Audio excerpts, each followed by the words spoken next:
T minus 30 seconds.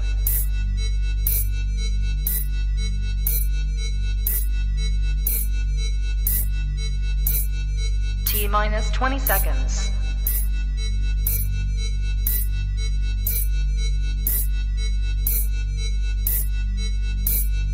Ten, 9, 8, 7, 6, 5, 4, 3, 2, 1, 0. Hello, and welcome back to Honey Badger 3D Print and Paint. Today we are taking, we are just having a fun hangout and things like that. But I have the awful task of trying to assemble the arms, hands, and fingers for a life-size Terminator. I'm going to hate every moment of it. Mike has something more fun that he's going to be doing. So what are you doing, Mike? I'm going to be painting the war mammoth. Well, I'm going to start painting it. I should imagine this is going to be quite a long paint job. Yeah. Because of the size as well. Only just fits on the table, to be honest. So out of interest, how big is it? So it's 500 long, 400 high. Yeah, that's quite big. And obviously you've got all the staging that goes on the back and then the base as well. So yeah, it's going to be large. Yeah. Well, I, as you can see, already have the torso and the arms. The head is on, but there's a bunch of neck hydraulics and jaw hydraulics that will need to go in for that as well. Yeah, there's a lot to this. This is going to be a 1-to-1 scale replica, so obviously it's just genuinely giant. What makes this a bit more difficult is that with this particular model, this is all fully, well, semi-fully, but articulated as well.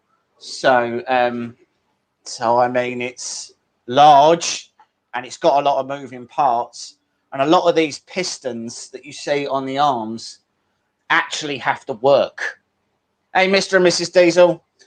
So they actually have to work in so much as they need to be movable. They need to actuate, and that's causing me quite a lot of emotional distress. I think it's going to get a lot worse when you start on the ends. Yeah, so I've got to do the arms first. I've got to do the forearms first, and then I get to the wrists, and then I actually have to do the hands. Honestly, it's the instructions for this. So this was a model that I bought off of Etsy, and the instructions for this are basically a number of photographs that are not in the correct order, which isn't ideal. I'm just trying to have a look at where the hell I even start with the arms. Okay, that was a bad start. What was that? I was filling up the paint cup on the airbrush and immediately just poured some of it over the floor. Excellent.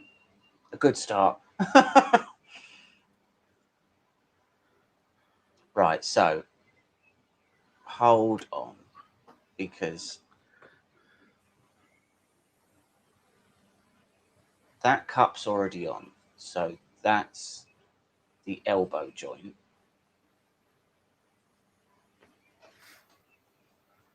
And now I'm trying to figure out where the...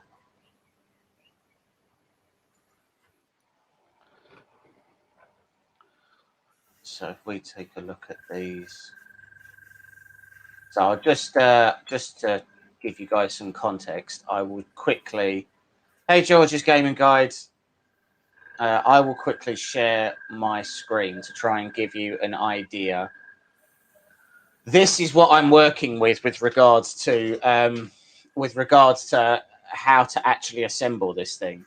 So there's that picture. There's that picture, which is one of these. And then there's this picture, which is, I don't know, some other stuff. And then there's this picture, which is upsetting and isn't really any more information than I had when I started. So I guess I start from here. And I guess I try to find these bits. So let me stop sharing my screen and go back to this. So there's also the issue, which is that all of these parts, a lot of them are almost friction fit. But because they're all printed on different machines, all of those machines have slightly different dimensional accuracy. So I'm going to have to drill out almost all of these so that they can work. And I have... What is that noise? Oh, it's your airbrush. And so far in doing these, I've had varying degrees of success because my drill bits only go up to 10 mil. And it would appear, certainly for this part, that that is not sufficient. So I don't really know how to deal with that.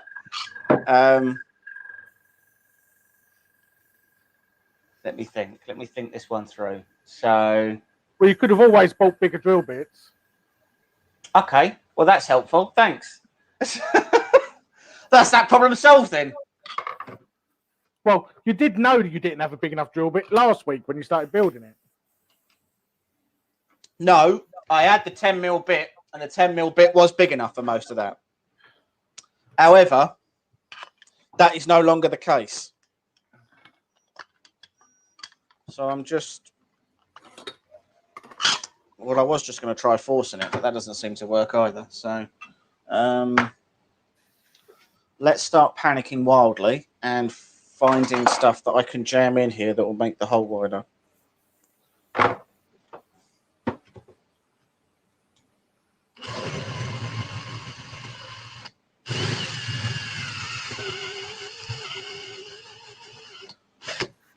Well, that did something.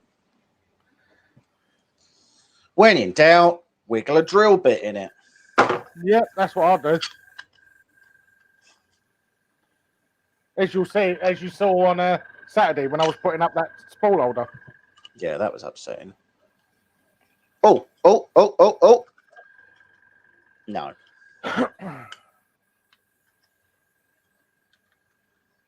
Oh, this is terrible. Okay, so what I'm going to do now is I'm going to use this gentle persuasion mallet to gently... about that mallet you've got. That doesn't seem to have helped.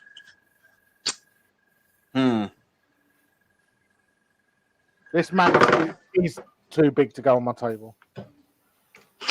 It is too big. Yeah, as soon as I want to put it in any other position other than sideways, it's a problem. Where was your one from? Is it Heroes Infinite? Yeah.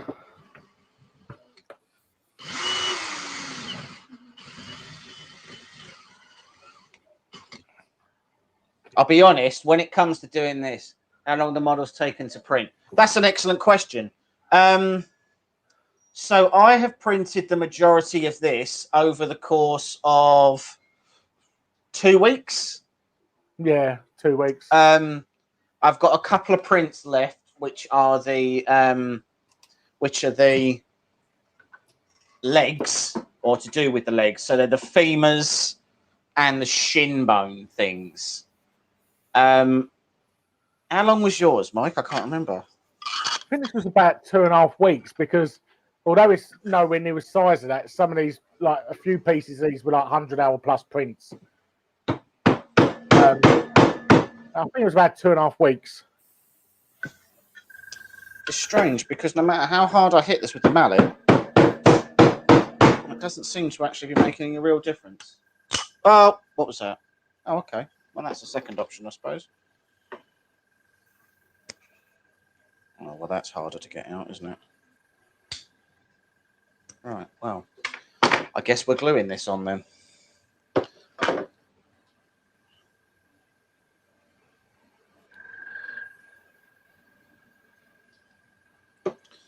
suppose we could have already seen where that was going to end up,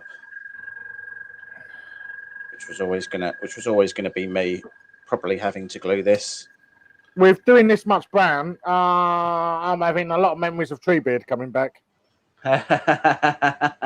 Yeah. If in doubt, whack it. Which is also a problem because I emptied bottles on Treebeard, and I've also got a feeling I never replaced a lot of them, or I only have partial bottles left in some. Which seems like you should have known that and bought more brown. Yeah, totally. As soon as I only looked at the paints about 5 minutes ago. Oh, this one might. So.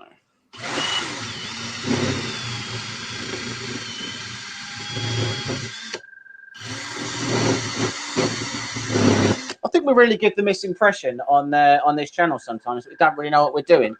And I think the fact that I'm drilling these bits out proves that that is true.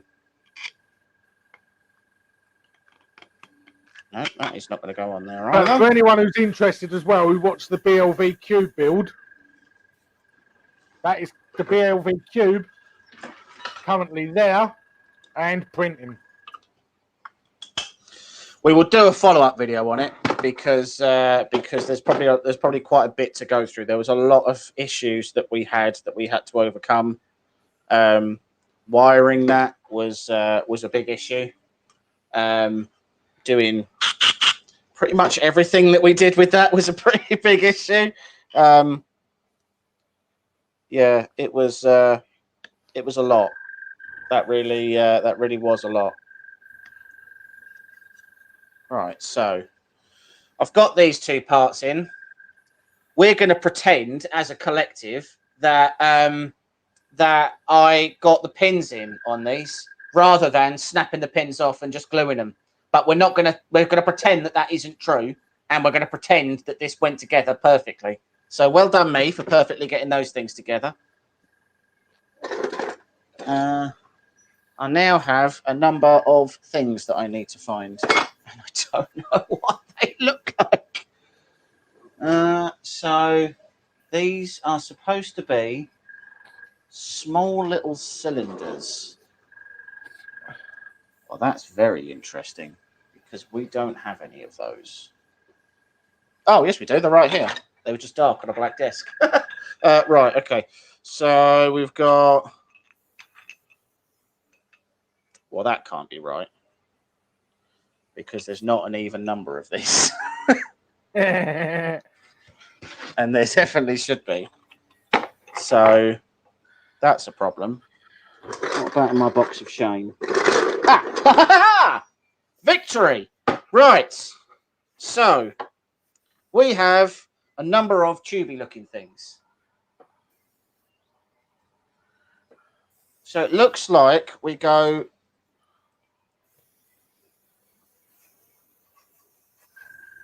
What? Now going back to this. Evening, Carl. And for anyone who's interested, you remember on our last live stream, James made the outlandish claim if we get George's Gaming Guide to over 100 subscribers, he would buy him £150 worth of Lego. Well, like the next day that happened. So thanks. You're all spread that around because I want to be clear that you're all the worst kind of fans that a person could ask for. Because how many subscribers have you got now, George's Gaming Guide? It's more than I'm happy with, so it's it's irrelevant, really.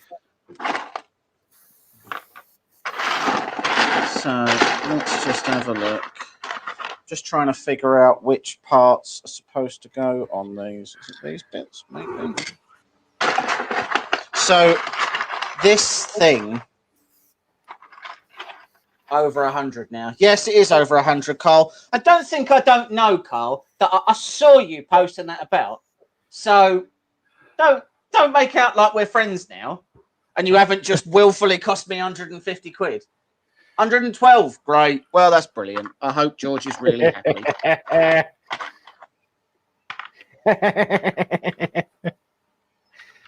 I hope George is really, really, really happy.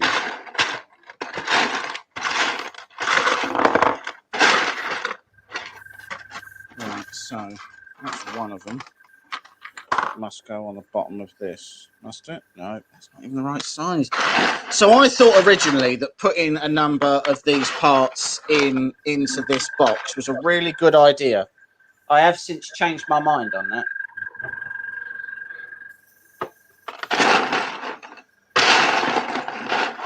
Because I can find a lot of parts and I'm struggling to... Is there anywhere else you can put your compressor? Because it's like really picking it up on the... Not if I want to use it. Well, that's a you problem. He'll be over the moon with his new Lego build. Yeah, I'm sure he will. He was so pleased. I bet he was pleased. I bet he was. So here's a question then. How does that... So that goes... Oh, okay, I need to clean this out. A little bit of support material at the bottom, I think.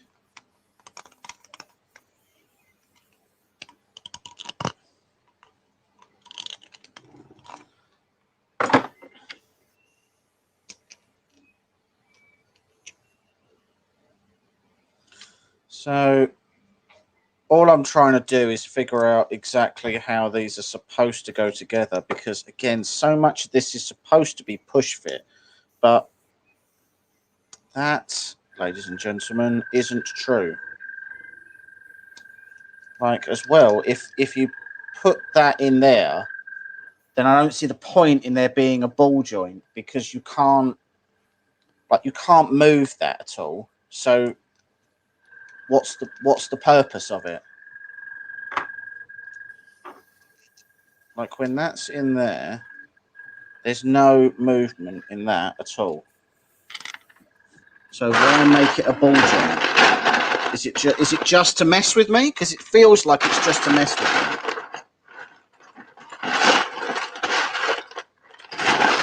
Oh, this is terrible. There's so many tiny parts. I put them all in this box thinking, definitely, yeah, fair point. Mike, put the crickets to sleep. It sounds like you're out on safari. So I put all the parts in this box because my ridiculously stupid brain thought, oh, well, we don't want to lose anything. So you better put them out before you got them in.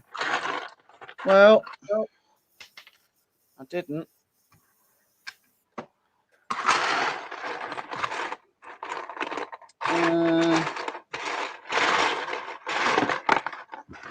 Okay, so how many of those have we got? So we've got 4 of those and only 3 of those, which isn't ideal because I need 6 of each. so, oh, there we go. There's another one. Up to 4. I'm just struggling to understand what exactly the purpose of making them articulated is, or making them move. Because if it's a fixed forearm, is it to actuate the... Yeah, they love Lego. Hey, old proxy. Yeah, they love Lego. Nice. I'm just trying to figure out why you would need to have a ball joint on the bottom of this. If it's just to mess with me, then that's going to be very upsetting, but possible. I want to be clear, that's completely possible. With the way this build has gone so far.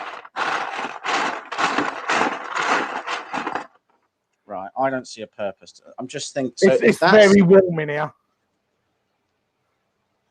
Okay. Is the paint melting? I am. Okay. So I'm just thinking... Oh. if that's on there like that, so this is the forearm, and you wanted to actuate the wrist, and you pushed, the piston might go down. But does it need to move around to the ball joint? I don't see why it would. And even if it did, it can't in that. Oh, this is dreadfully upsetting.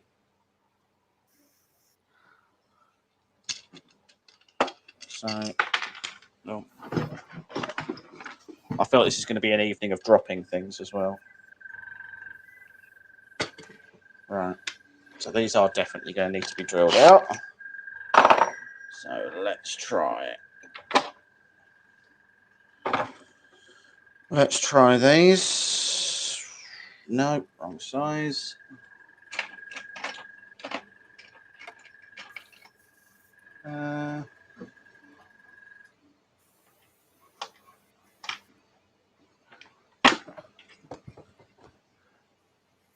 Yep, that'll do the job.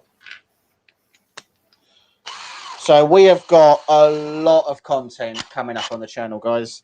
So we have, so probably most importantly, we have hit 2,500 subs, which is absolutely amazing. We've grown so quickly in the last year. Yeah. Like, even since Christmas, to be honest. Yeah. So New Year's Eve, I think we had about 750 subscribers. So that was we were over the moon about that, to be honest, because we'd grown to 750 really inside of a year, hadn't we? Yeah. Like it was pretty much inside of a year. So we've had our channel's been going probably like a year and a half. But we only really started creating any sort of real videos when lockdown first started in April, weren't it? Yeah, I think so. And it was out of boredom more than anything else. I think it's the same reason that a lot of people sort of did anything during lockdown. It was just literally something to, without sort of diminishing the achievement, I suppose. It was just something to do. We didn't have anything else to do. We were bored. We originally created the channel to just sort of share videos between a few of our friends. And then Mike's friend's parrot started watching us all on repeat. And whose name's Pedro. The parrot. And after we realised that we had at least one fan, we got the bug, I suppose, and wanted more.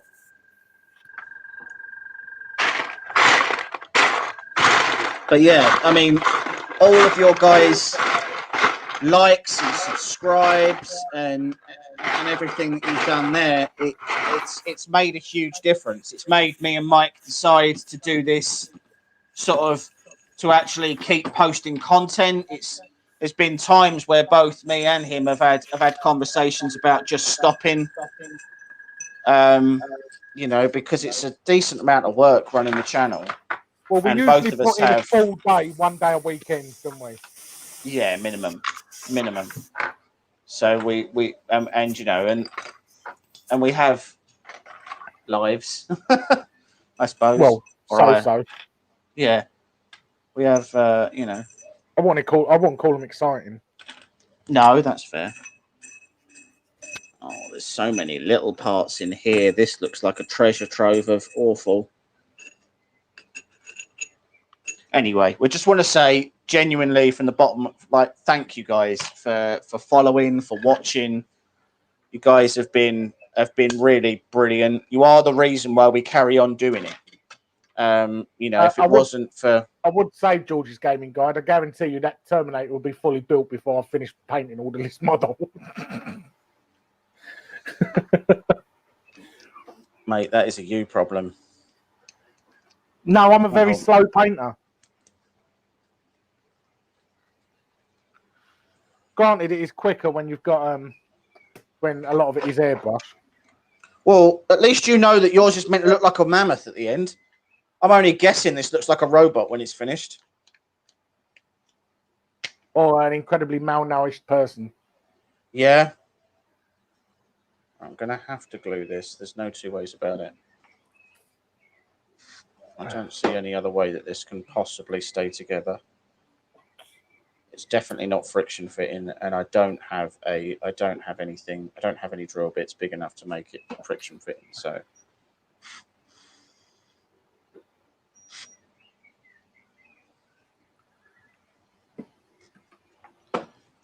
all right, so let's carry on with these then. Anyway, as I say, guys, we genuinely appreciate the likes. We genuinely hold on, we've got an airbrush kit brand new in the box, not knowing where to start to use it. So it's a fair question. The easiest, the only way I can tell you to learn is the same way that I learned, which was by making a lot of mistakes. And the best thing you can do is print off a few models that you don't care about, and then just stick it. Airbrushing is easier the bigger the model is.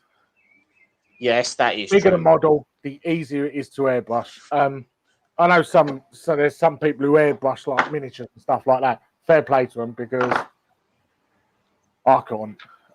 But with a big model, it's so much easier to blend your colours in because you've got longer sweeps, and you don't have to be as precise.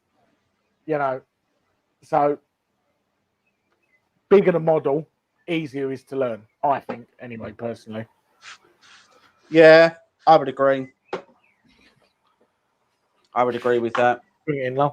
But the best thing you can do is just literally start with a model that you're not in love with, and see how you go, because it's just practice. That's all that's going to make you better. There's no, there's a lot of sort of like clickbaity videos on YouTube that will say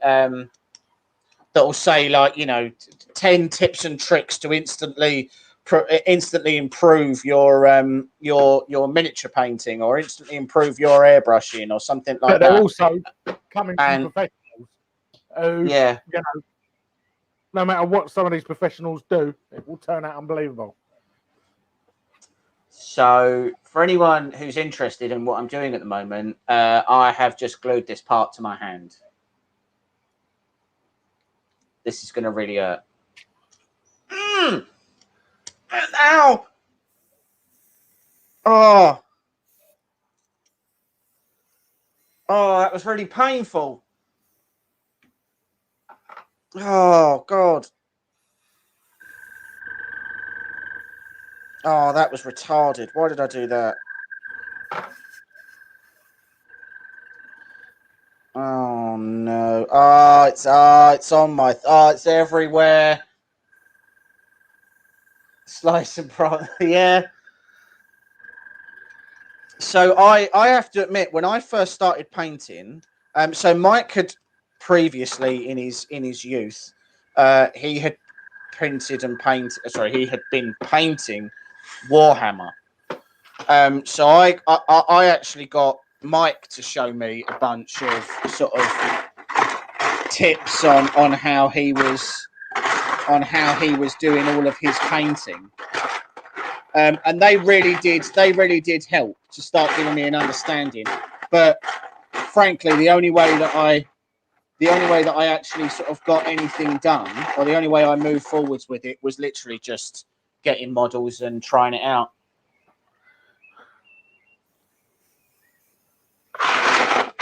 I'm glad George is enjoying himself. I'm glad my gluey misery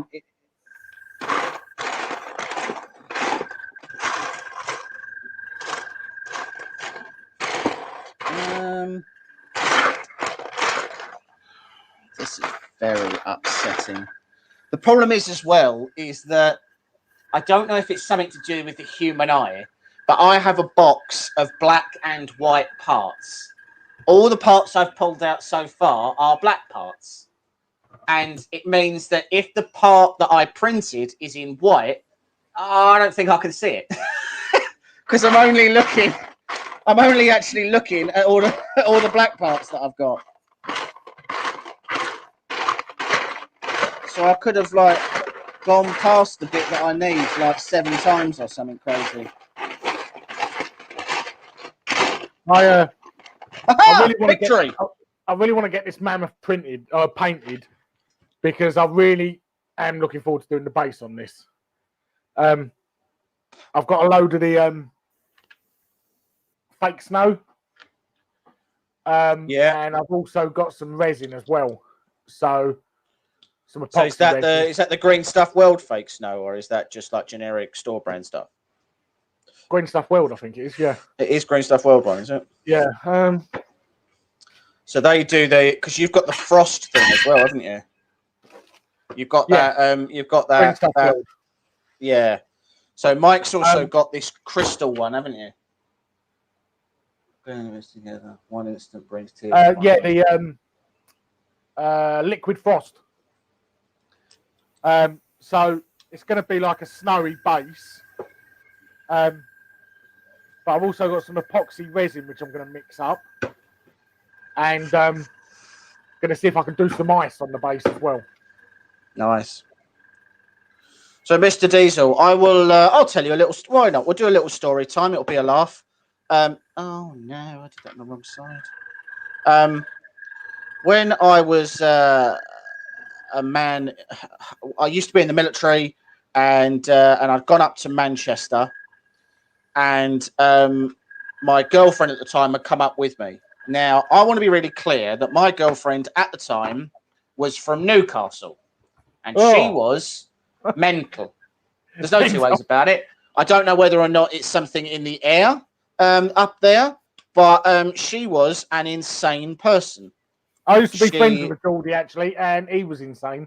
In all fairness. They collectively, I feel like a lot of them are. To be fair, they seem to be doing very well as enough up there, and that's fine. As a people. So as a people, we'd gone out one night. We'd gone out drinking, and you know things. We'd sort of decided to go back to the hotel, so we went back to the hotel, and we'd had a disagreement. The disagreement was that she believed that I was attempting to fornicate with the receptionist because I had asked for our room key, which is, as we know, is a well-known way to sleep with any receptionist. Now I'd been going out with this girl for 3 months, and when I woke up in the morning, she had superglued my left testicle to my thigh and left. There is also another very good story about Amsterdam, but that is for another time. And when we're 100% sure, it won't get us kicked off of YouTube. Oh, I'm 100% sure it will. You're talking about the midget we stole, or? No.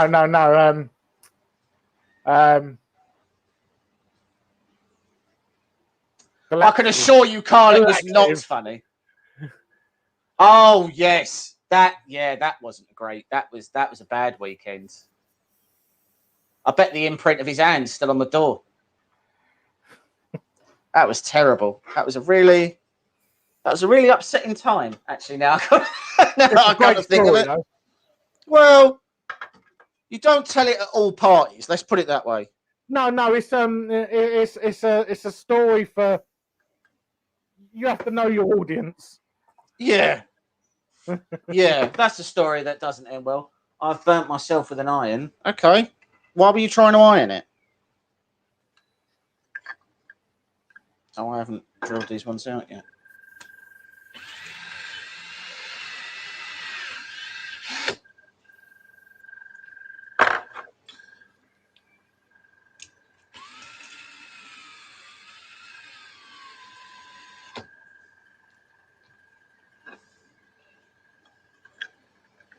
There we go. Well, okay, there's a little bit of movement in these, and I guess that's all there's supposed to be. I don't know. But that's what we're going with. So these all push on to the little nubbins that is down here. Just like that.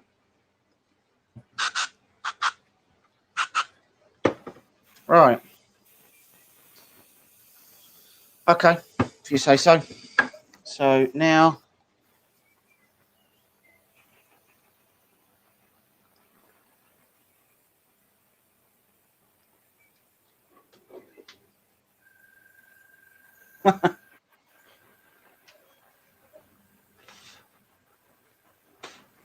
right, so hold on. So if I have a look at that, so they're all the half. Mr. Diesel, that is a terrible injury for someone building a plastic like aeroplane. And I feel like if when you're building plastic aeroplanes, your penis is always out. Like, if you was to name the top 10 injuries, I don't think that'd be in there.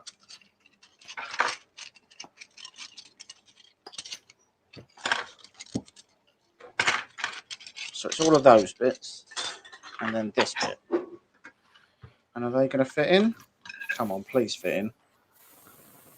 Oh, you swine. Well, that feels like the sort of thing that a person should have looked at before they started gluing things in place, isn't it? But that person didn't. So here we are.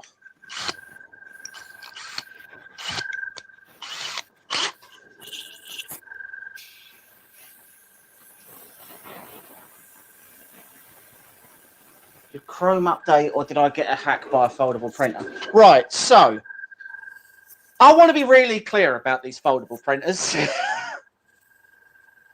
Nobody has ever asked for this feature. that you could fold an Ender 3 in half when not in use. No one's ever asked for it. It is not solving an issue that anybody has. Unless you want to take your printer to work when you reach down the train. But even if you did, just put a handle on it. Like, oh no, maybe that's a bit too big. Hold on. Yeah, let's do that one first. Like, nobody has ever asked for a foldable printer. No one's ever asked for one. And there's a reason why no one's ever asked for one. Because it's useless. It has no use. But I refuse to believe that there is anybody who needs a 3D printer that folds in half. It's so superfluous.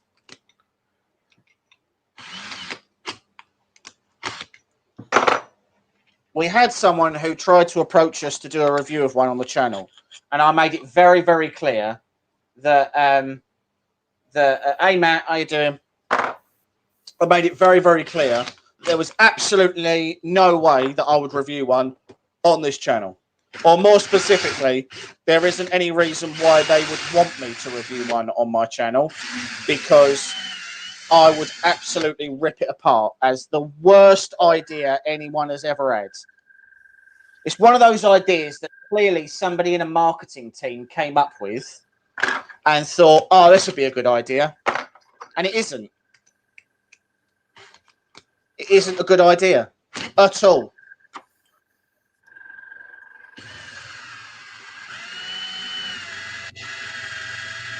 Oh, this is going to end in tears, isn't it? We can tell.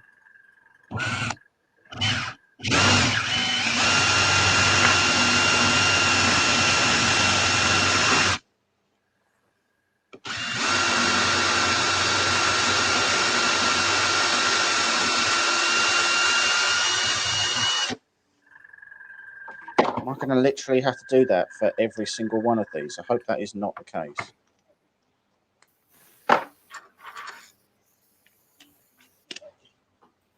Oh, good Lord, I think I am. That's upsetting.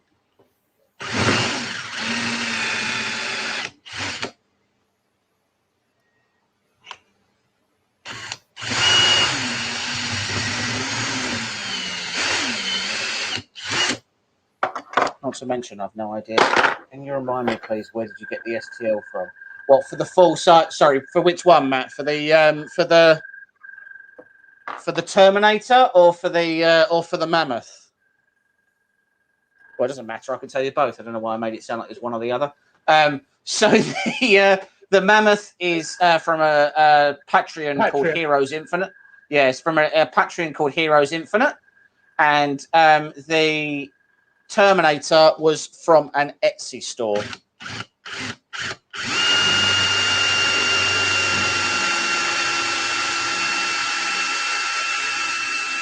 For the Terminator, I originally wanted to wait until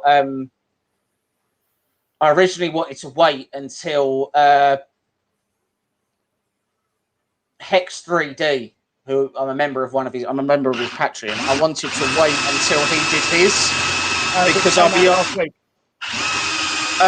Well, no, it didn't. So he's brought out the pelvis. And the legs. He was just working on the feet, and they're coming out this week. Oh right, okay. So really, I should have waited because I can guarantee that. Well, the thing is that has been going on for months, and there was no clear. Yeah.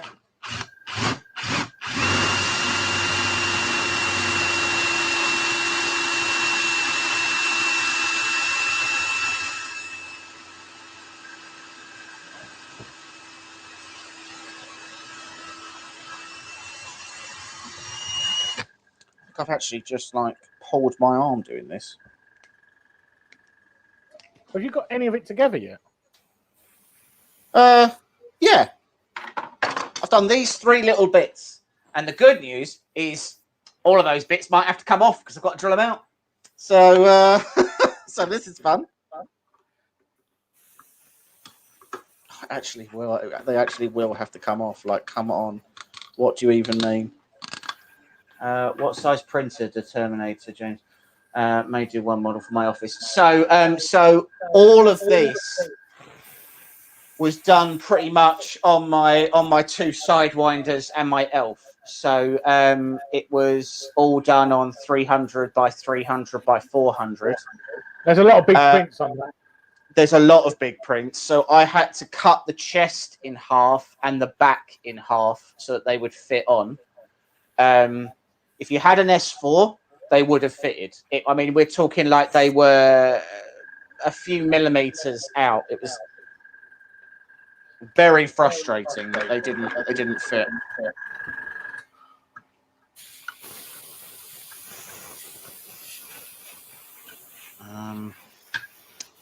Well, gluing these together was a terrible idea.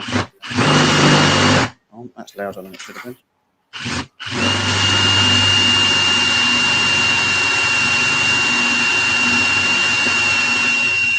Hex 3D has cut his to be better. Yeah, and then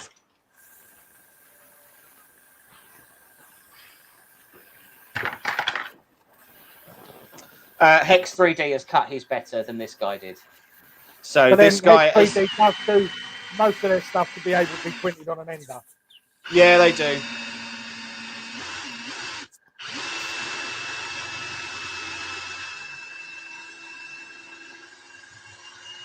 And you know you're always going to get quality models with Hex 3D as well. He does some really amazing stuff. So he got a bit obsessed with Grogu for a while, the Baby Yoda from Star Wars.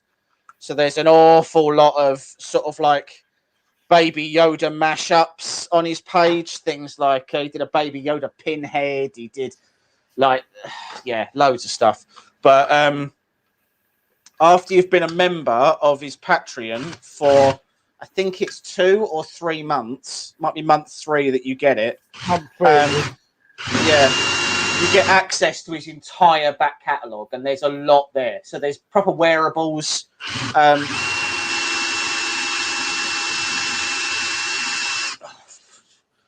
I'm losing the sensation in my arm.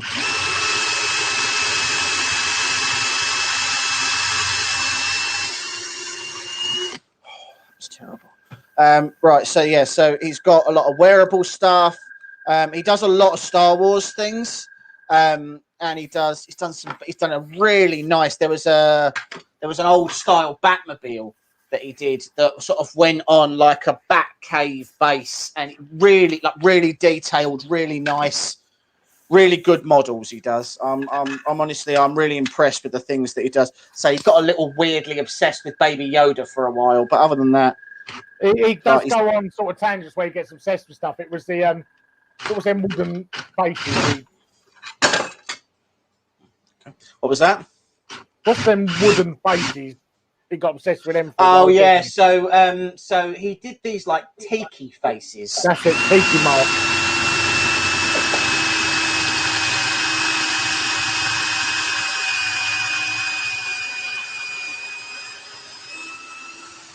Oh god, that was really painful.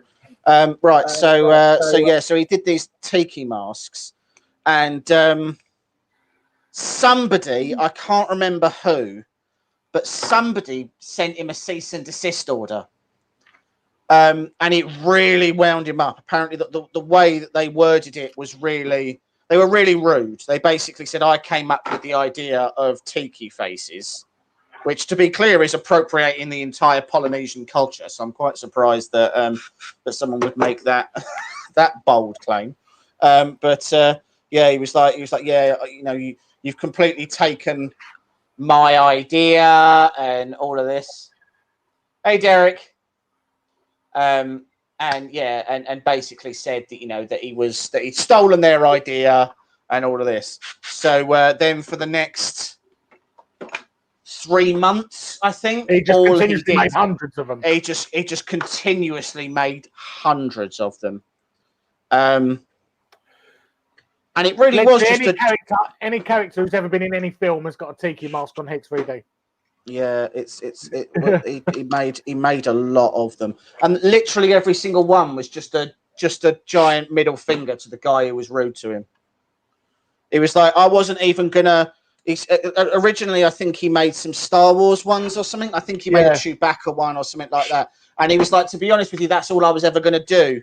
Like, it wasn't going to be anything else. I was just going to do those characters, and then I'd be done with it. He said, but the way that guy spoke to me really, really annoyed me. So he just started doing hundreds. It just started doing loads of them. So that's the kind of guy Hex 3D is.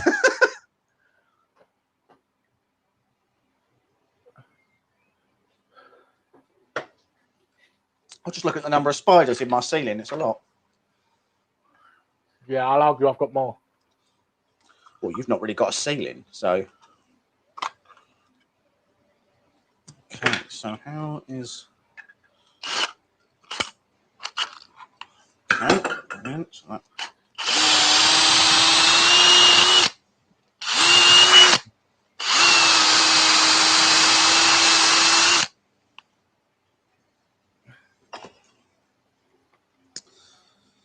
This is going to turn into a bit of a nightmare.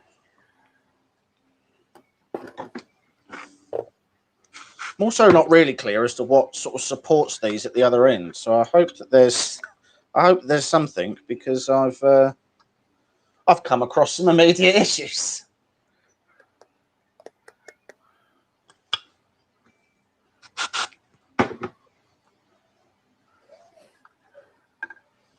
I think what I might do is I might just have to fix this one in place here.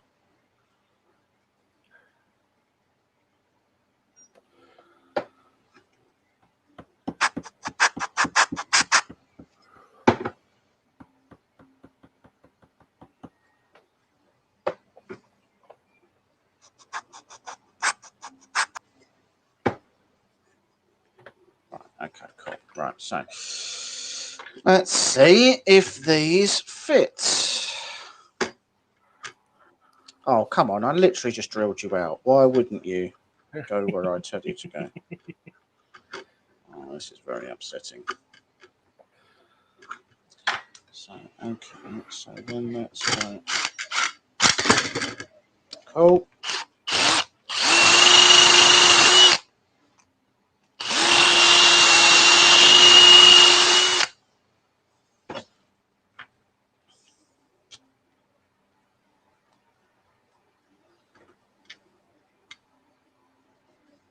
Okay. Now it fits. question is do the rest of these fit? No.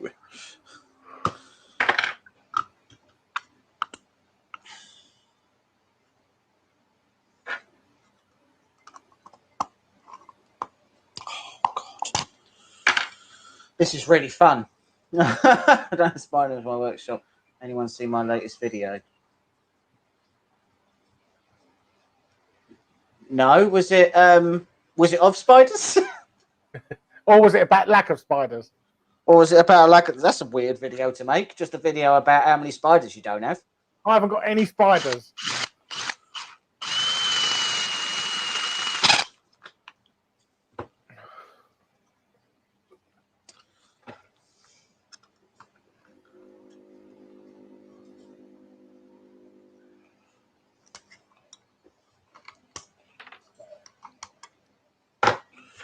Right. So back to some of the new content that we've got coming. So we've got a couple more printer reviews coming. Said. One got of a couple more be this week sometime. Yeah, we'll do a live unboxing as always when that arrives. So you guys can sort of get the same first impressions that we do. So we're all starting from the same page. It had no spiders, but loving the full-size T800. It's not a full-size T800 at the moment. At the moment, it's just a torso and a head. What I will say, so the head came out really nicely. So it came out pretty smooth. There's still lots to add to this. This particular one came off of Etsy. I'd be lying if I said I recommended it. If I was recommending a T800 to anybody, I would recommend the Hex 3D one. So as Mike was saying earlier, he's just brought out the last part. Yeah, the legs are all done, and the feet should be out any day now. Right. So you could easily make a start. No, that's going to be a terrible idea, isn't it? We learned that from the last time. Learn from your mistakes. He said, immediately going to do it again.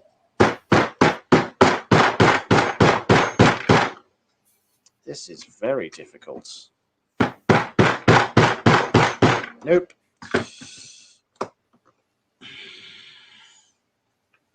I have become annoyed.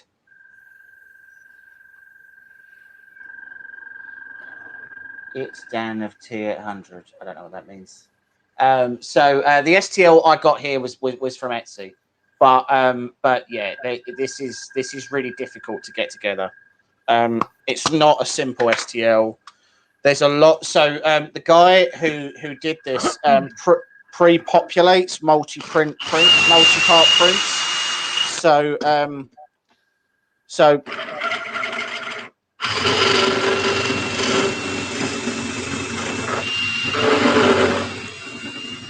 come on, you wretched thing. Not enjoying this at all. So basically he decides what you should print together. And I really don't like that. Because I know my machines. So I know what they can and can't do in a single part print line. So when somebody else, when people, that really hurt. When somebody else sort of decides that this is what you need to print all as one, it is really annoying because I know whether or not I can actually do that, and it's normally no. So I don't really like the option being taken away from me that I can't decide what I want to fill a base with.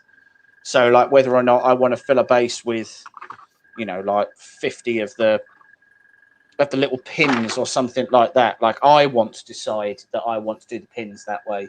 I don't want someone else deciding that for me.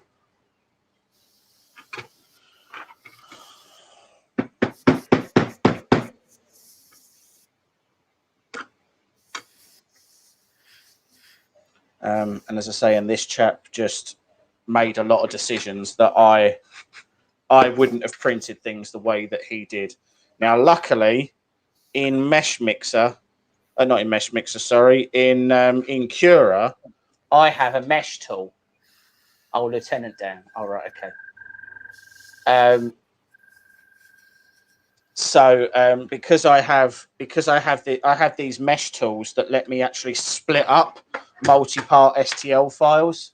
They're just on the Cura store.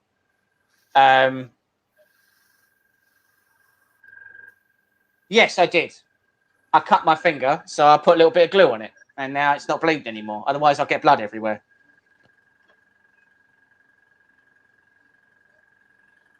Lieutenant Dan. I'm not gonna lie. I wouldn't medically advise that you do it. It's not a good idea. There's probably also it's acrylocylate. I'm pretty sure it is. So I'm gonna go out on a limb and say that there's all. I mean, when I'm at work, I super glue my cuts all the time because I'm allergic to plasters. Yeah, so I'm not allergic to plasters. I'm just lazy. But there's so many things that are toxic in this that the text is really super tiny, and if they've got to squeeze a lot of stuff in, then it's definitely poisonous.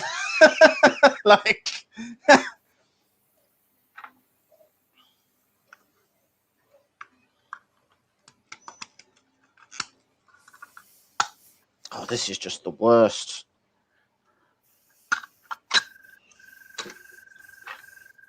No matter how big I make these holes, these rods seem to go in less than they did before.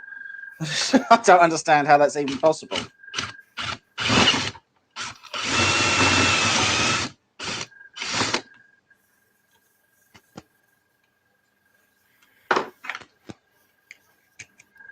Oh, thank God for that. Has that gone in? Not all the way, though. Oh, my days.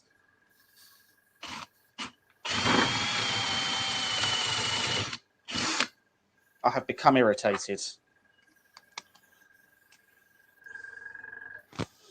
Go in, you wretched thing.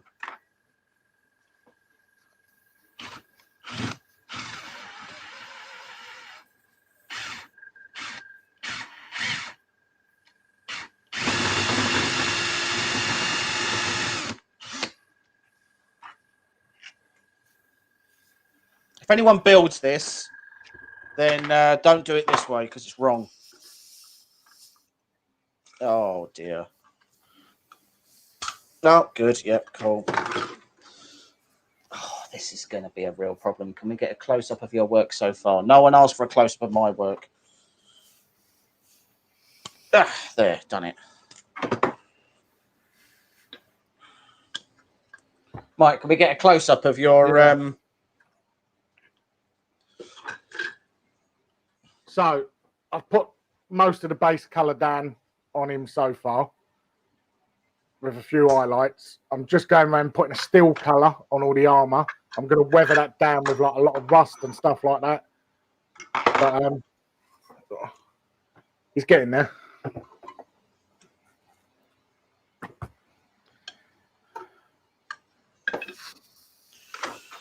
No one asked for mine.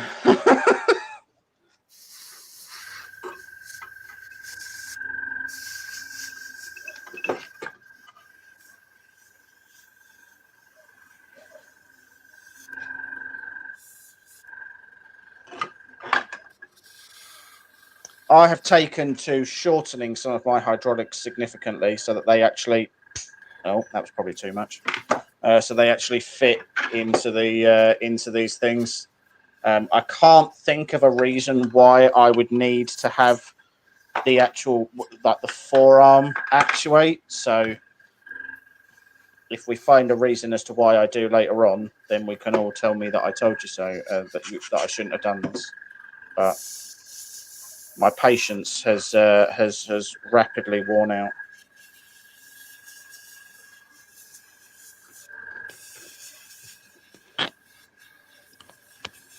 I also now have a lot of glue on my finger, both covering up a cut and just in general. So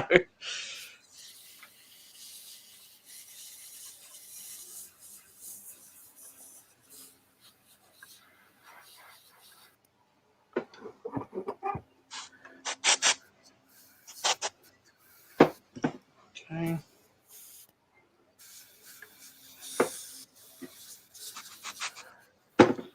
Right, so let's carry on with these.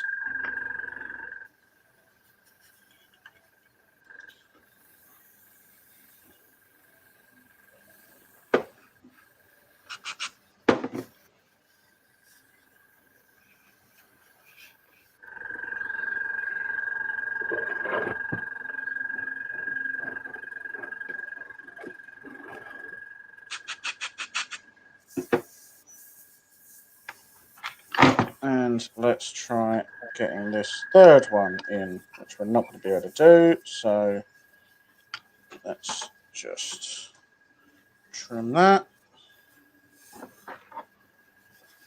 We have a close up of that cut repair. Well, it's worked. So yeah, there you go. That's where I cut myself, right in the crease of my finger. I glued it, and now it's no longer bleeding, which I think you'll find if you were a doctor, you would class as cured. So I cured it. I'm not saying I am a doctor or that I'm better than doctors.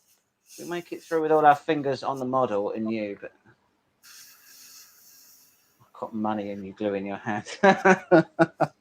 Very possible. All these things could happen and more. That's the magic of YouTube. It's so unpredictable. Anything could happen.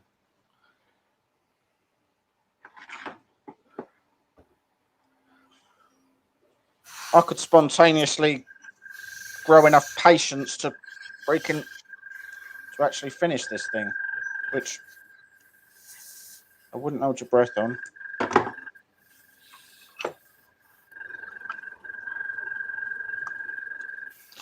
Oh, well, that just doesn't go into place at all, does it? So.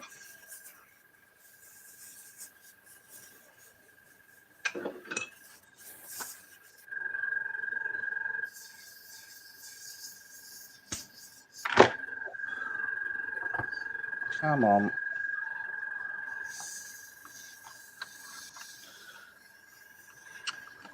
There we go. As the French would say, that has surrendered.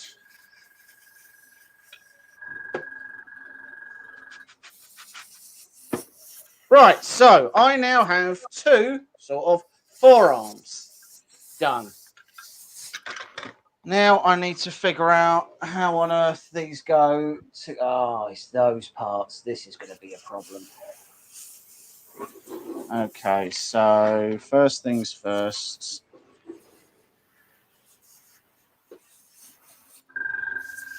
Oh, no. So I think that's these bits. Yes, it is. This bit and this bit. These bits go into these bits for some reason. And then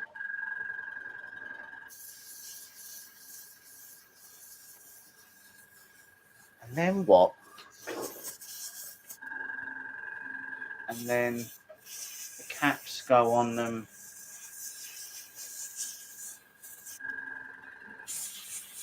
All right.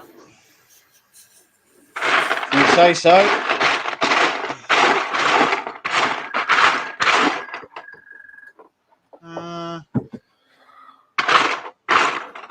Oh no! Oh, there's one. Okay. All right.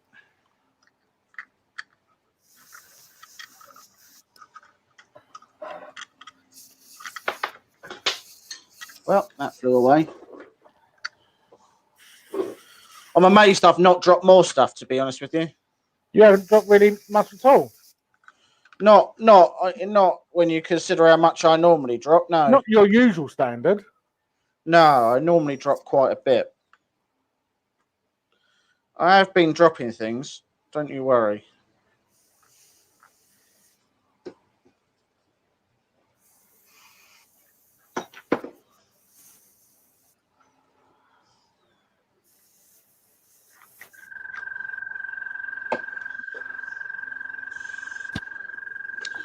We are definitely going to get some complaints about your air compressor. Well, as soon as someone shows me how to airbrush without a compressor, I'll take that on board. I just think you have to try harder. I think that's all it is. As they say, airbrushing is 90% effort, 10% perspiration.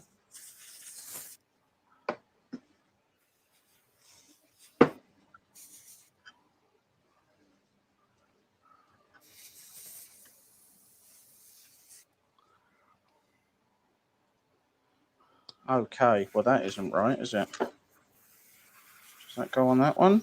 No. No. Okay, well that's upsetting. Why don't you fit? Most importantly, why didn't I try that before I tried putting... Oh, you swine! Are you looking at the instructions, or are you just like using the force? I haven't interfered with your thing. So don't interfere with my thing.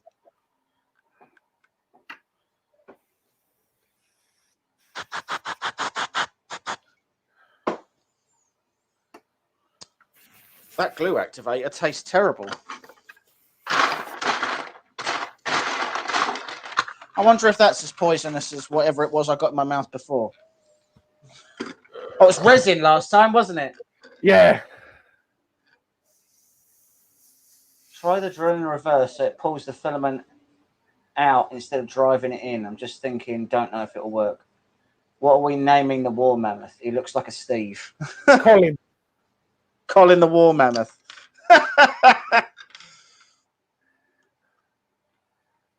Or Keith. Keith the war mammoth.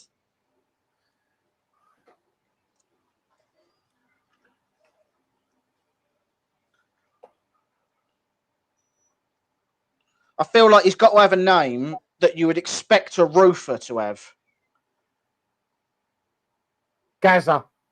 Gaza. Yeah, there we go. Gaza the mammoth.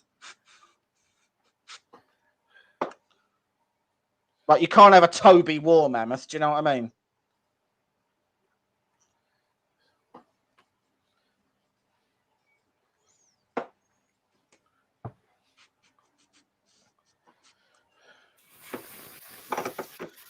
Well, this is already 200 degrees in here now.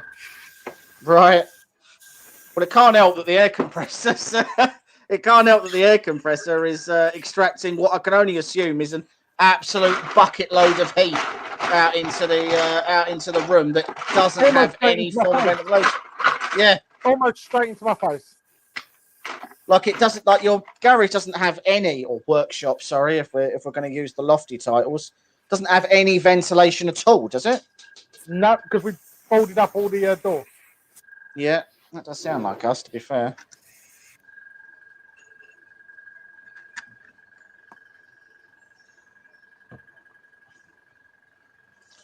Well, anyone who thought that just on the off chance these were all going to be the same perfect height, you were not correct. So anyone who said, and I don't know if any of you did, but probably someone should have done, maybe don't glue those all in place quite yet. Thanks.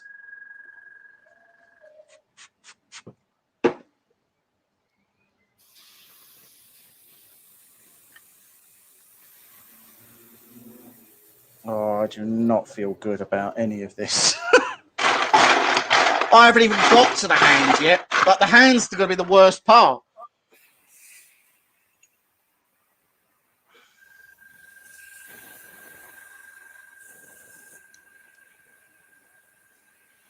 Oh, this is not how I wanted any of this evening to go. Definitely going to glue myself to this model again in a minute. Like, I'm using a lot of glue and activator on this.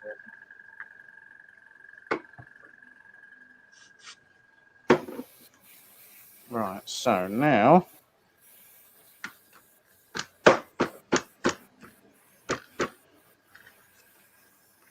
Nope. No, that doesn't go in.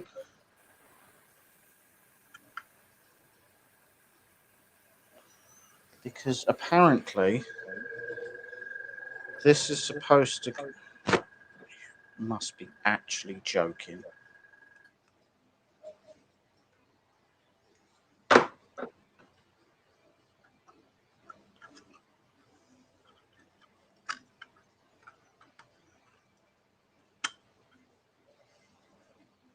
Right, well, there's definitely some height issues. I've just Ubered a drink.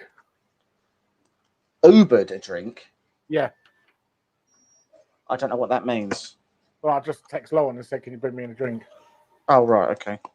That makes more sense, I suppose. I genuinely thought what you meant was you'd gone onto Uber and got some poor, unfortunate sod to actually have to go and get you a freaking drink. Lauren's cheaper. I would bet that is damn, I true. just cleared out all the airbrush and realised I didn't paint something. Ah.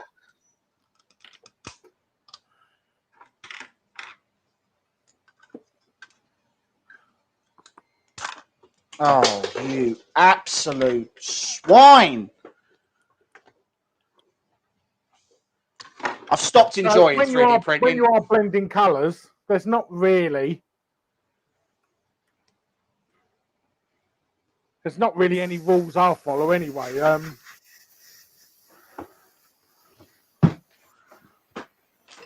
Generally just start further away from the model and do sort of long sweeps and get closer and closer as you need to build it up.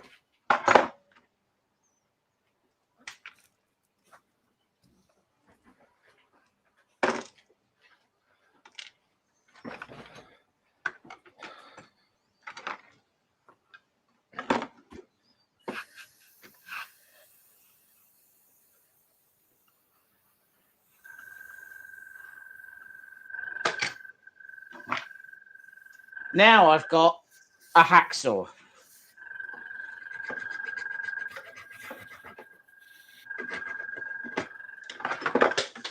Oh, you horrible, horrible tramp person.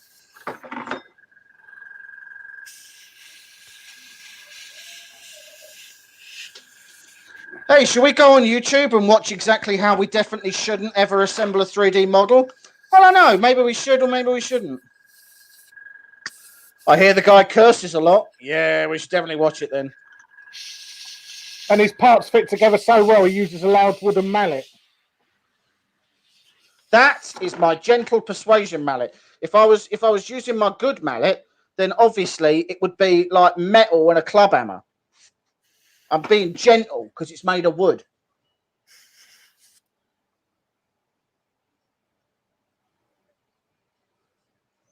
Right, well, if anyone had any illusions that this was going to move at any point, I think they should dissolve themselves of that illusion now.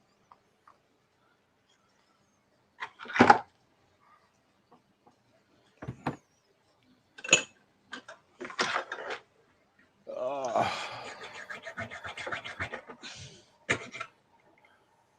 This is going to need a...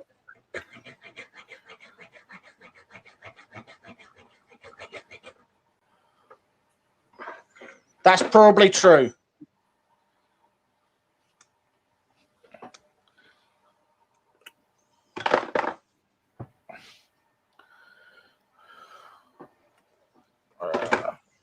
Until we find out I've just cut off too much. No, that's perfect. Well done, me.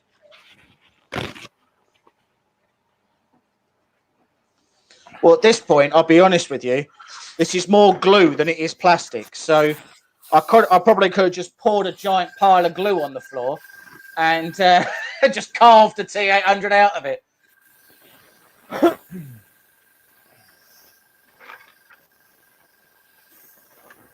Oh no, where's the end of that gone?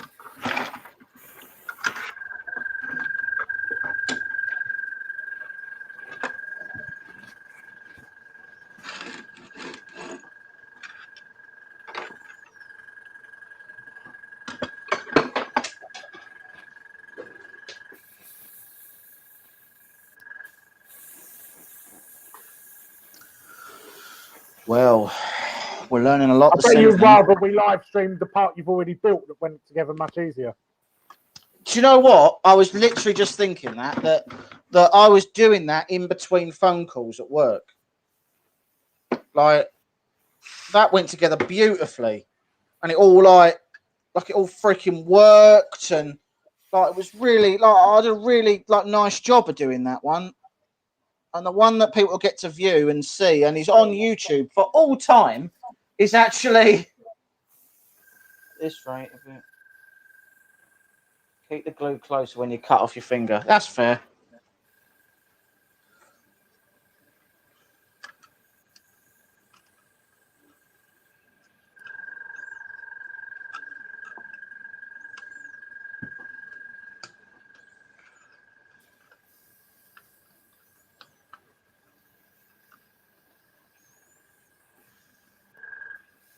I hate cleaning metallic colours out of an airbrush. If we're going to start listing the things that I hate about doing this, then we're going to be here for a while. No, metallic colours linger around for so long in the airbrush, they're thick to clean out. I've had to glue my finger back together.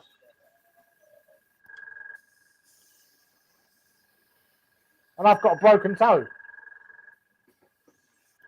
You deserve that broken toe. For not telling me this was a terrible idea.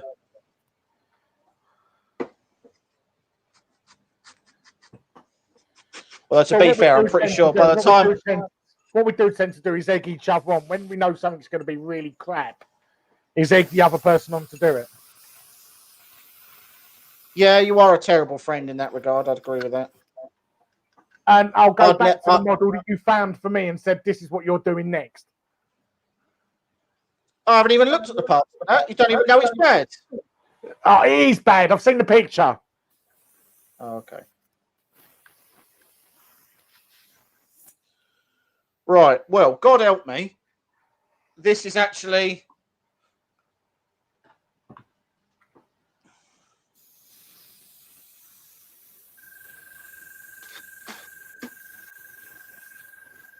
Just seeing your video. Nice office. I've just moved all my stuff into a shed in the process of insulating and boarding the inside. So believe it or not, this office used to be a shed. It was a summer house when we moved in. And me and Mike rebattened the inside, insulated it, plasterboarded it, and obviously brought power out here and everything. And I think it actually came out really well in the end. I'm really happy with it. It's it's a really nice. I'm very lucky. I work from home. Mike doesn't, but no, I've got a proper job. But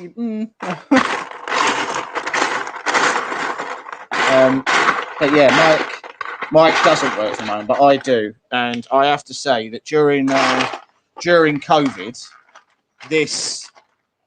this summer house has saved my sanity more than once, because I managed to leave my wife alone, I suppose is the best way to put it. She was getting more than a little bit sick of my company, and having the summer house was a real escape, to have somewhere to go.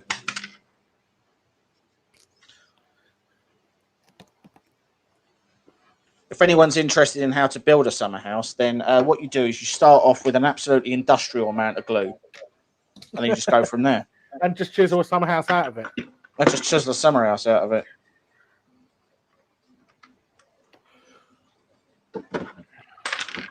Oh, well, that's not in there, is it?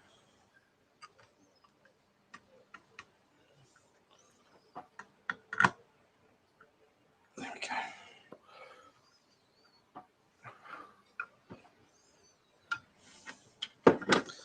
If I had 1,000 years and 1,000 typewriters, I don't think I could write all the different ways that I hate this. So what have you actually got done so far? Do you know what? Why don't you just get on with your own project? How about that? I haven't actually seen what you've got to so far. Right. Well, what I've got to so far is I've done this part of this hand, So you've made a rake.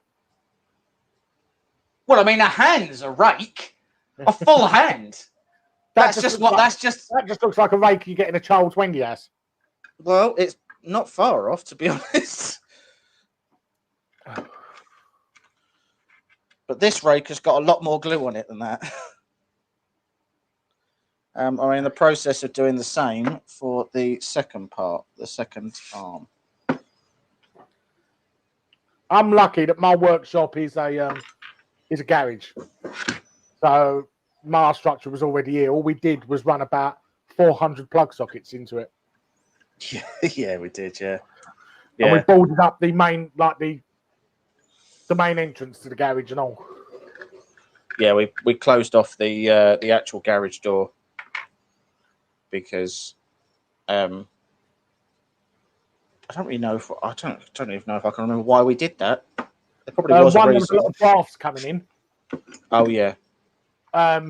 So we insulated it all, and two, it's got all shelves and stuff on it, and oh yeah, that's fine. Another telly. Oh, that's right. We were originally going to film in there, weren't we? That was it. We were originally trying to turn it into a studio for us to film more in. But what happened was I gained 400 models. Yeah, well, that wasn't my fault.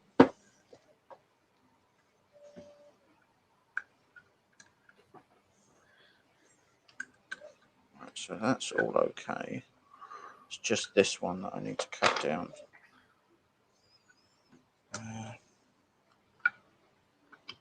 Oh, I don't know if I've got a sponge.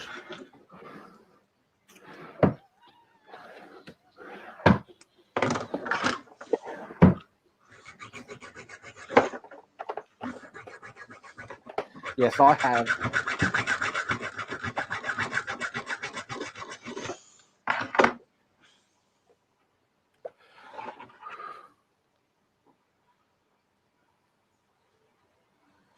So I have an electric heater in here. I'll be honest and say that if I have the printers running, the summer house is well insulated enough to mean that I actually don't need to turn on my heater, which is quite nice because the heater's actually much more expensive to run than my printers are. So the heater is like a 4 kilowatt electric heater, and like when I put it on, it is really, really expensive to run. So I'm going to start doing some rust on this. I love this kit.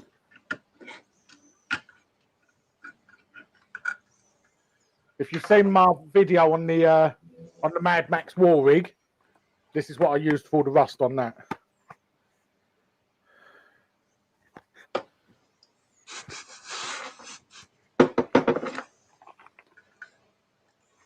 All I've got to do now is remember what ones I used.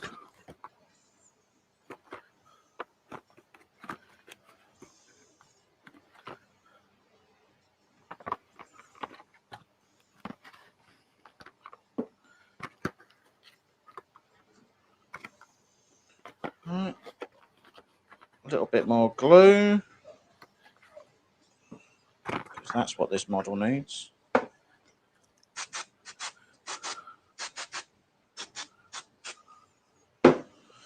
And I've also got to remember what order I did it in.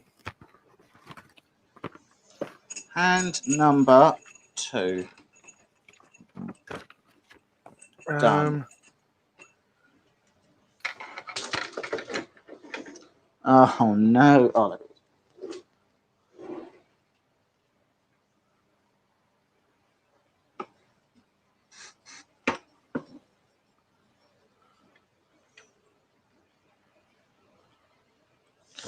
Right, so we now have 2 forearms, which, okay, I didn't think we was going to get there. So let's find out what's next. Oh God, this is the hands now, isn't it? I think.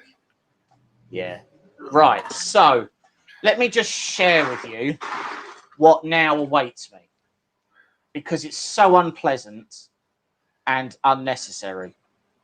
So if I share my screen, this one here, this is the hand. I want to be very clear. I don't see what you're complaining about. This is the only picture of the hand. So what's that about?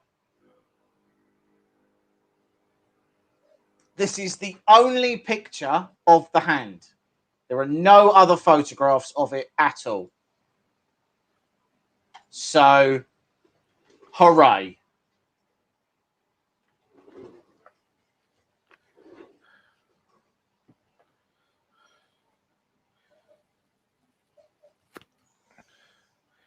When you're putting rust on a model, I like to use sponge.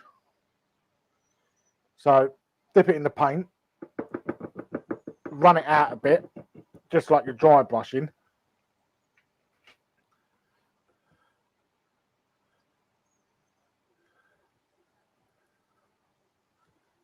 And then randomly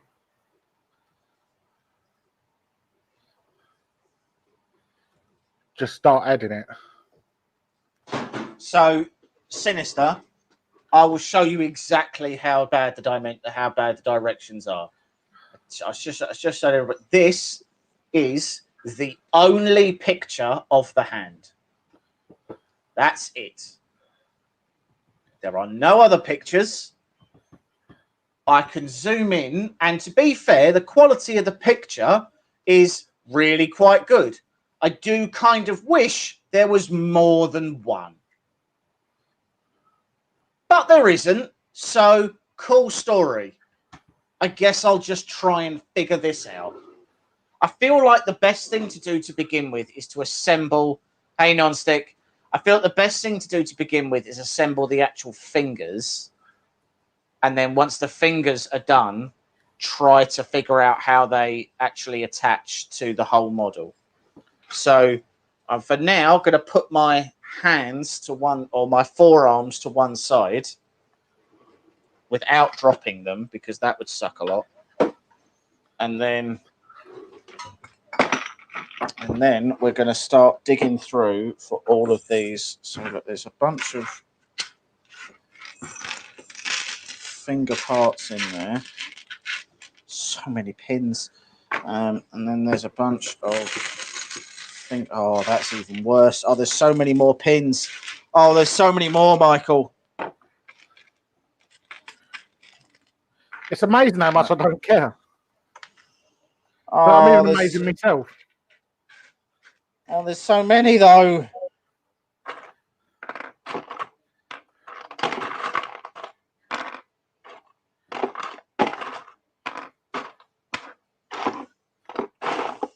The good news is as well is that there's two hands, so everything that I've got to do, I've now got to do twice. And as well, I've got to make sure that I don't mix up the hand parts with the toe parts, because there will be a number of those as well.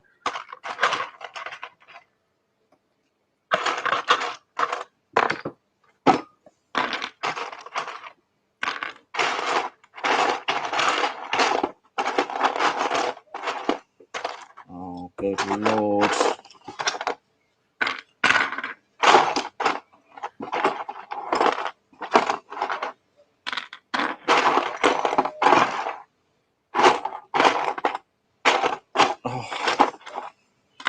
I feel like everything in this box is going to be a finger part now.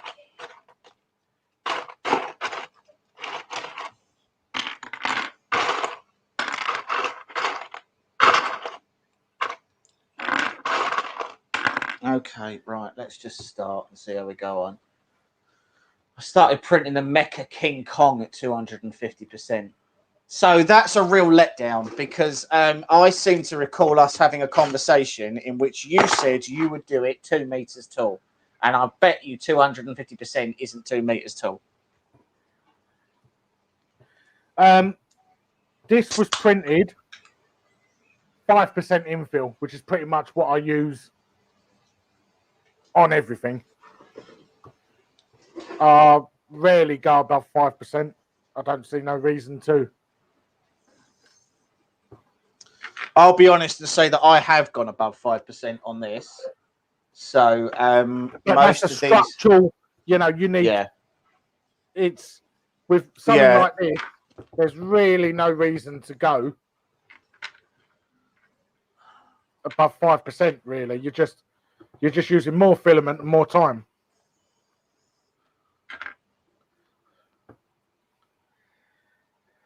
I'm just trying to figure out if there's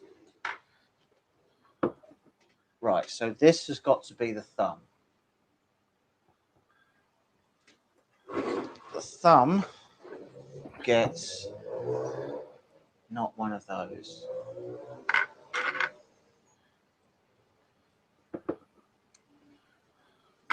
This is for the thumb.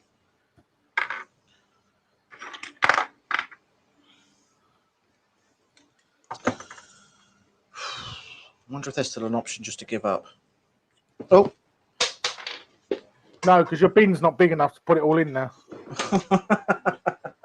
Can I just leave him like this? This is a desk Terminator. Yeah, just a torso one with no hands. I don't even think I'll mind doing the legs. It's just just the hands I don't want to do. All right, that goes there. And then that goes there. We have one of these, which goes... Oh, that's a brutal lower shift, that.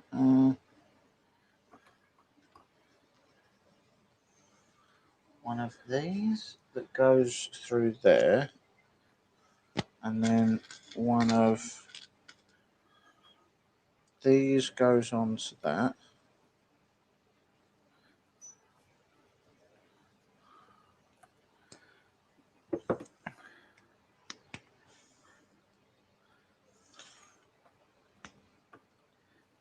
Which, I'll be fair, doesn't actually seem to push together. So.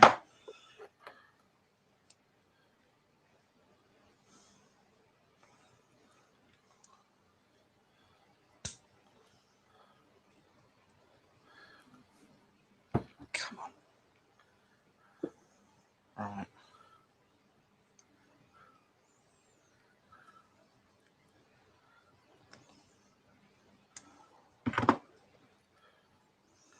And then this goes onto there.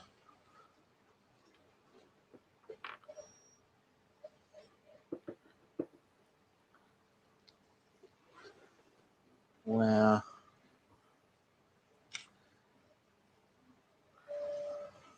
what holds it on though?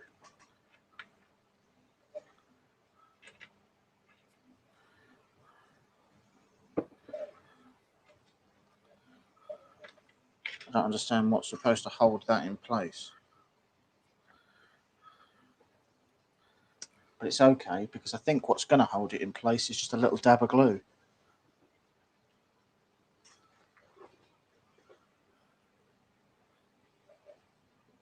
I mean, good Lord, people, what is wrong with you? Why is any of this a thing that we need to do?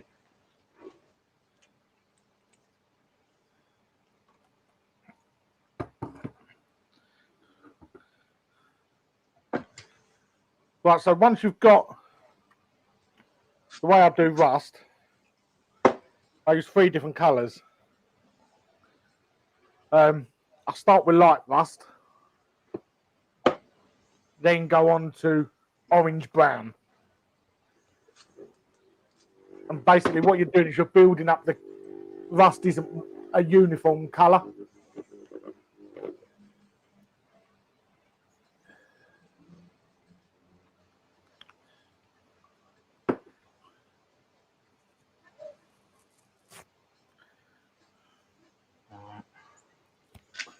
And then you. So then you just start going over where you've done it before. You just add the next colour to it.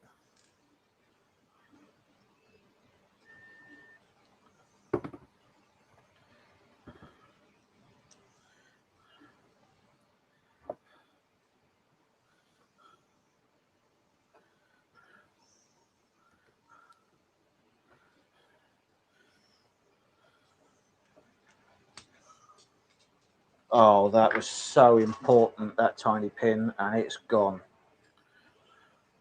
Oh, no. Well, let's hope I've got some extra tiny pins. I don't think I have any other tiny pins. Are you using a sponge? But the thing that doesn't let it come off, silly. James, how does the head look?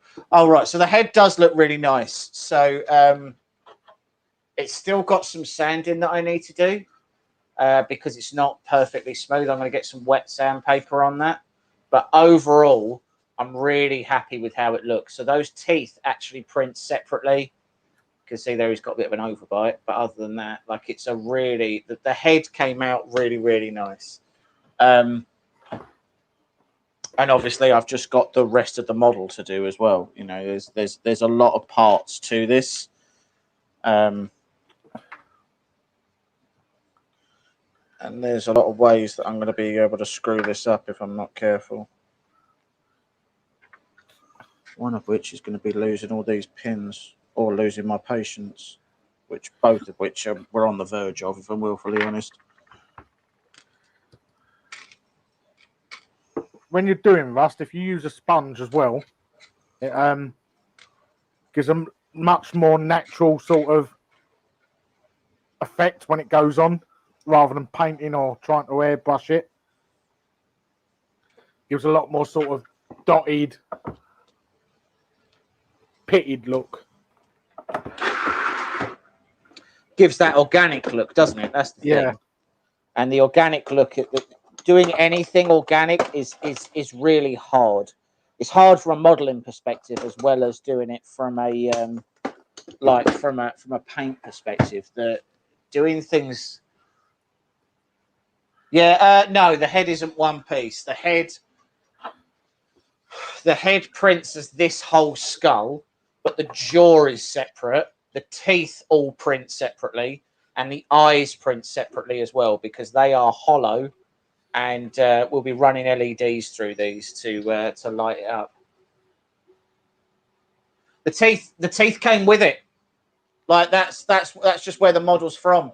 I don't know if they're modelled off of something or if he's just sort of off of teeth, obviously. But I mean, I don't know whether or not he's modelled them off of his own teeth or he's just fit sort of this is what teeth look like or what. I'll say fair play to the guy. Like, from a sort of a realism perspective, he has done a really good job with the model. And obviously, I mean, if all this goes together perfectly, which it doesn't, but if it did, then you know, you're going to have fully articulated arms, fully articulated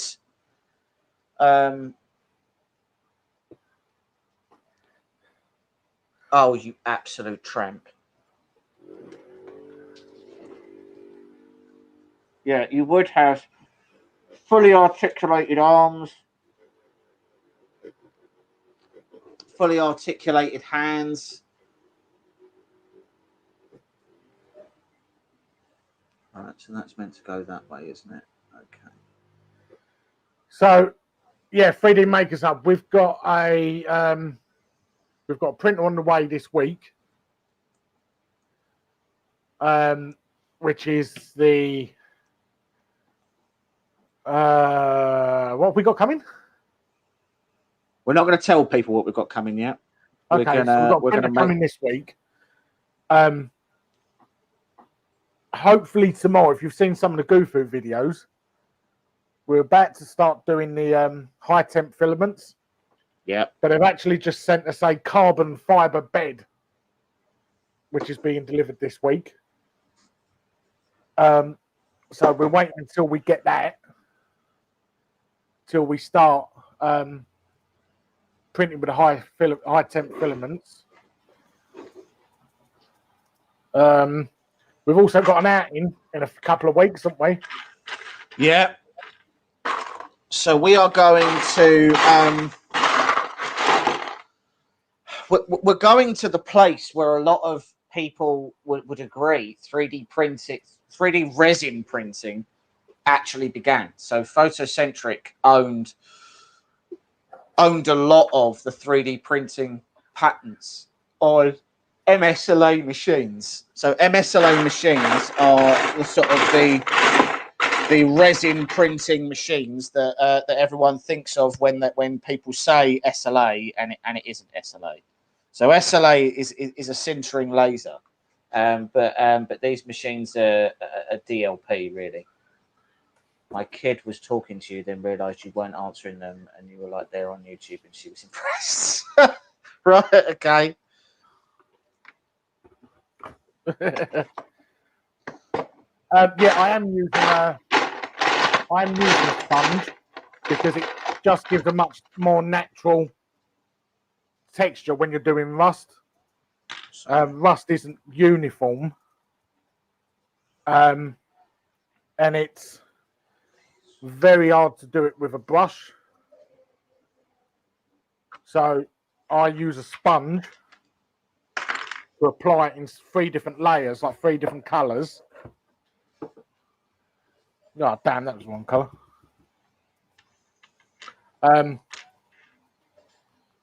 What I'll do is I'll finish doing this. I'll show you, and then there's something else you can do as well to sort of blend some of it together.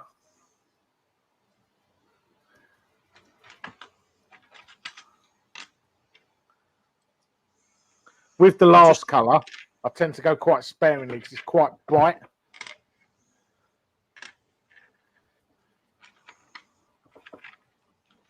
I'm just trying to figure out whether or not there's a difference between a lot of these. I've got like gas struts that go over a lot of that make up the backs of a lot of these fingers. And I'm just trying to figure out if there's a specific one for the thumb or whether they're all the same. Because I can only find ones that all look the same size. Oh, no, I haven't. There's one. Perfect. Which does imply that there's a second one right there. Oh, God. Well, that's not the right size. Let's try. Oh, no, that's too big. So we need smaller than a 3.5. Going to be a problem, isn't it?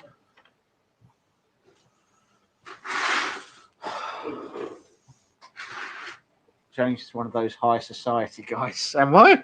Jesus. Sorry, I'm moving my camera, guys. I just need to access my my drawer of many things.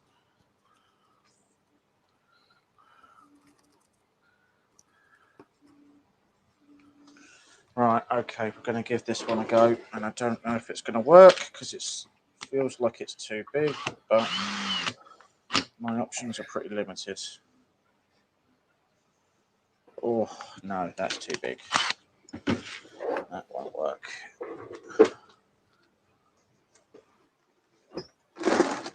Right, so you'll see I've now done three coats on this.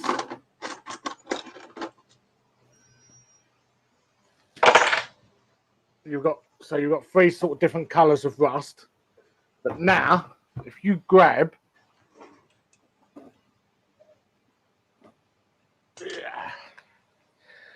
this is a Tamiya weathering kit.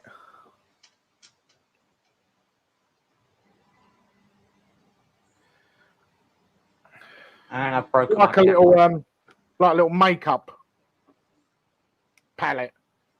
So it comes like that. Get a little brush with it. Now, if you go on the orange, and you just start rubbing it over it all, what it does is it blends some of it together and takes some of that harshness out of it.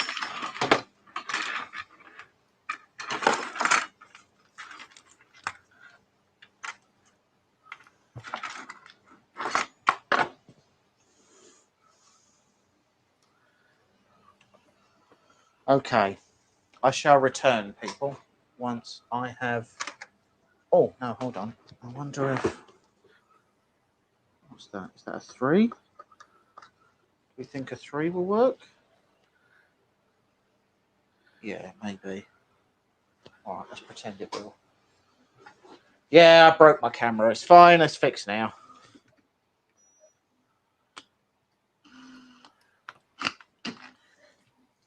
Right.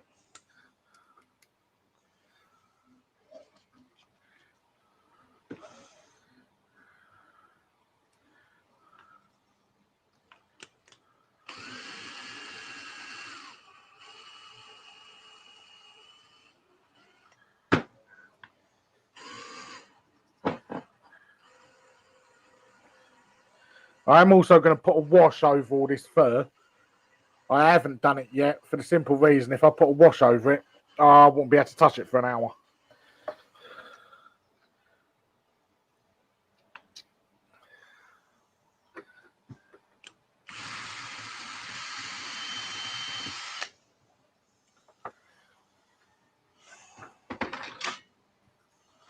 I do not think this has gone how I wanted it to. That's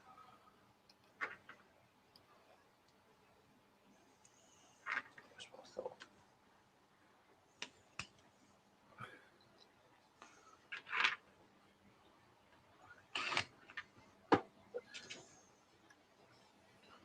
If you wanted to do rust on something like something smaller than like my war rig, what you can do is you can get chipping medium. Vallejo do it, Green Stuff World do it. What it basically does is if you was to say you was doing a car, you paint some of the chipping medium onto the model where you want the rust to eventually be. And then you do the entire paint job on the car. And then if you just get like a cotton bud with some water on it and rub it over where you put the chipping medium, it's always a good idea to take a photo of it before you do the paint. What it does is it brings off that chipping medium. So if you was to first do all your rust, add the chipping medium, then paint it, once you start rubbing over it, you get a real natural flaking effect off of the paint and your rust appears underneath.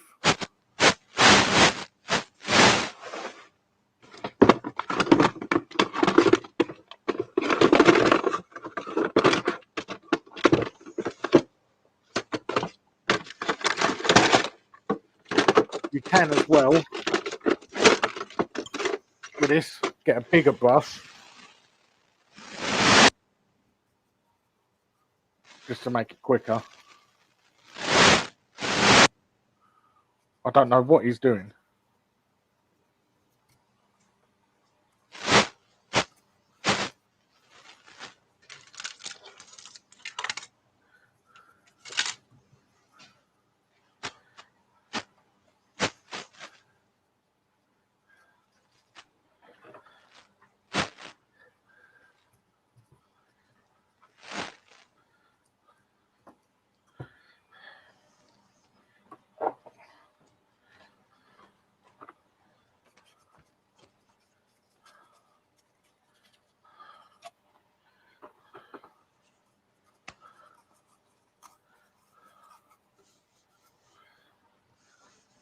Right, rather annoyingly, it looks like I've gone about as far as I can go because I need to get some smaller drill bits.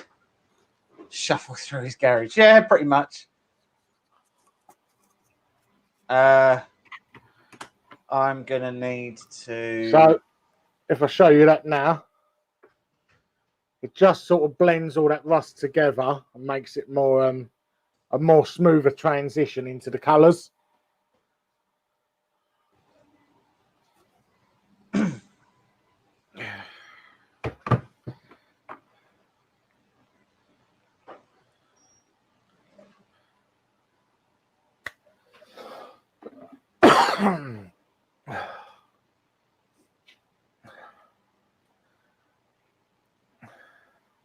just having a look to see if I can find some. Yeah, they're the right ones. They go all the way down to a 1 mil.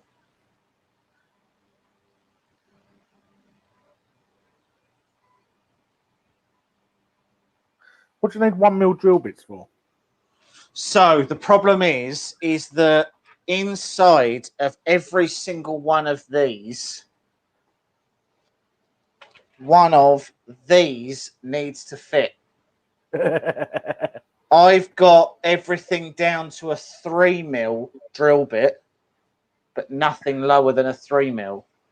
And if I get out my calipers from wherever they are, here they are. These are.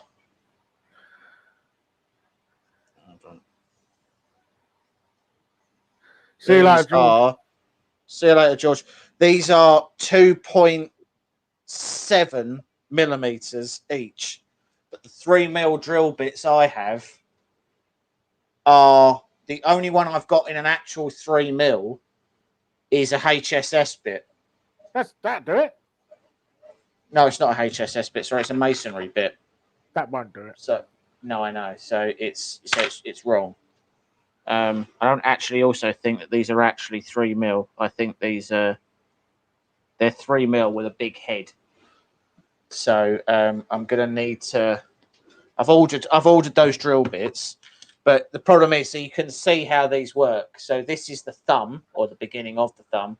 There's a gas strut that goes there, and then that gas strut goes down.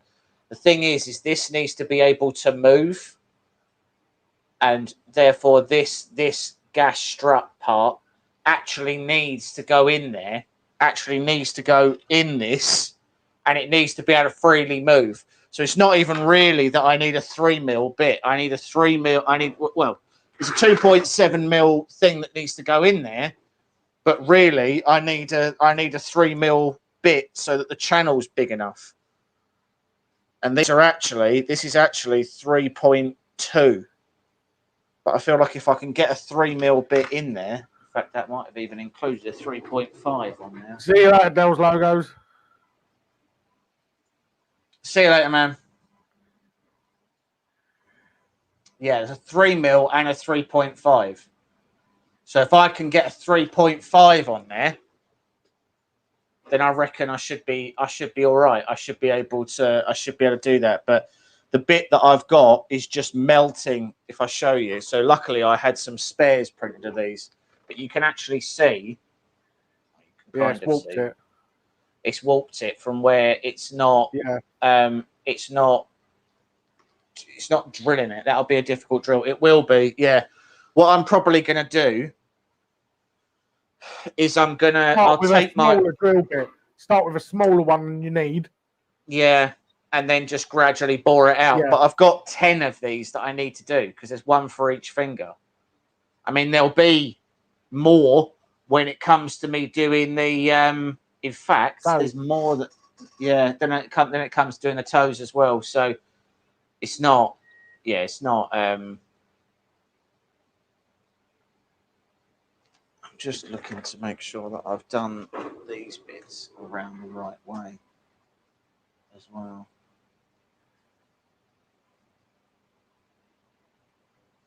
Yeah, I have. Yeah.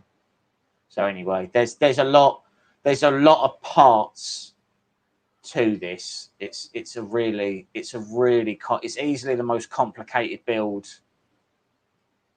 I've done ever.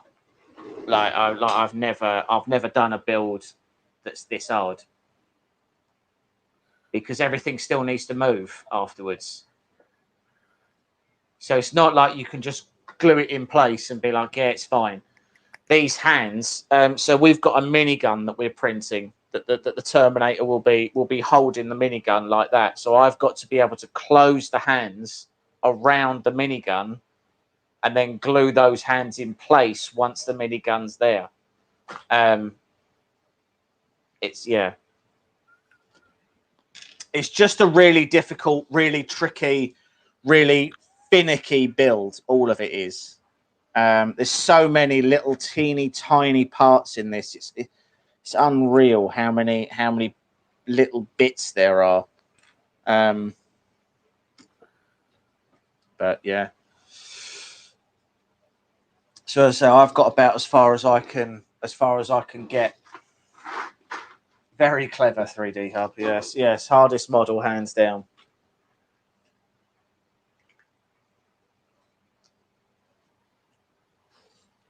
Well, we're at 2 hours, so that's normally how long we have our live streams for. So do you want to carry on doing your painting, or do you want to stop it there and we'll carry on?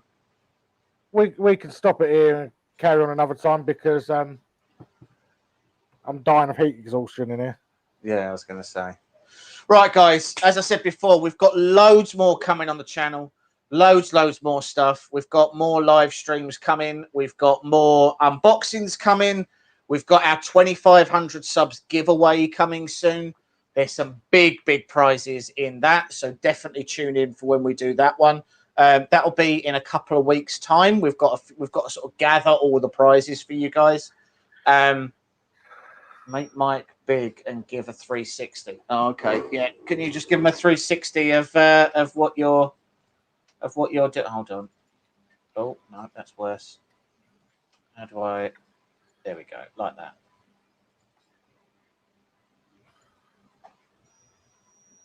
There you go. There you go.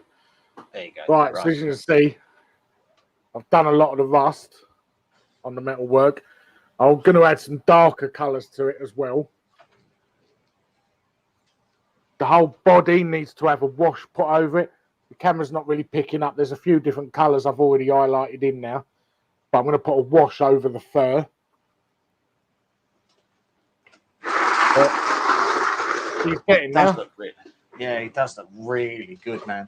So are you going to make those? Are you going that armor plate? Are you going to make that like really dirty and rusty and all that stuff? Yeah. So now I've done all the rust. I'm going to dirty it up afterwards. Cool. It's a start, guys. So we'll definitely try and get back on a live stream during the week, so that we can try to show the progress that we've made. And once I get my drill bits, I can crack on with the hands. I'm hoping this will start to go together a little bit easier, but that's not going to happen. So yeah, thanks very much for joining us. Don't forget to like and subscribe. We'll see you guys all soon. Thanks very much. See you later. Bye.